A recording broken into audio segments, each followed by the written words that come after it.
Baba Elementary School. Walang iba, siya Michael Denise S. Lique.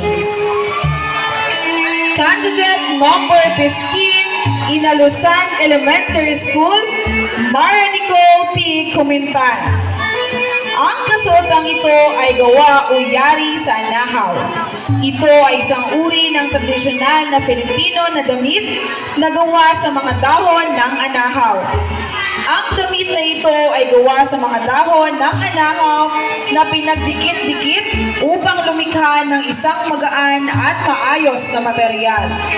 Ang resultang material ay kadalasang ginagamit upang lumikha ng mga damit, accessories, at iba pang mga item na kapag-ipakinabang at maganda sa paningin. Isa sa mga pinaka-distinctive na katangian ng anahaw attire ay ang natural at earthy na kulay nito na kadalasang berde o maroon. Ang kulay na ito ay kadalasang sinasamahan ng mga natural na fiber tulad ng jute o abaka na ginagamit upang lumikha ng istruktura na damit. Ang resultang epekto ay isang piraso ng damit na moderno at walang katapusang may natatanging halo ng tradisyonal at kontemporaryong elemento. Bukod sa kanyang natural na kagandahan, ang anahaw attire ay kilala rin sa kanyang versatility.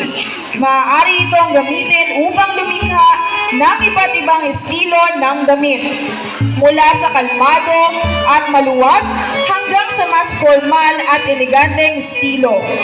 Ito ay isang popular na pagpipilian para sa iba't ibang okasyon, mula sa araw-araw na paggamit hanggang sa mga espesyal na kaganapan. Sa pangkalahatan, ang anahaw creative attire ay isang natatangi at malikhaing paraan upang ipagdiwang ang kulturang Filipino at tradisyon. Ito ay isang piraso ng damit na kapag-ipakinabang at artistic at nagpapakita ng kagandahan at pagkakaiba-iba ng Pilipinas. Muli, candidate number 15, Mara Nicole P. Kumintan from Inalusan Elementary School.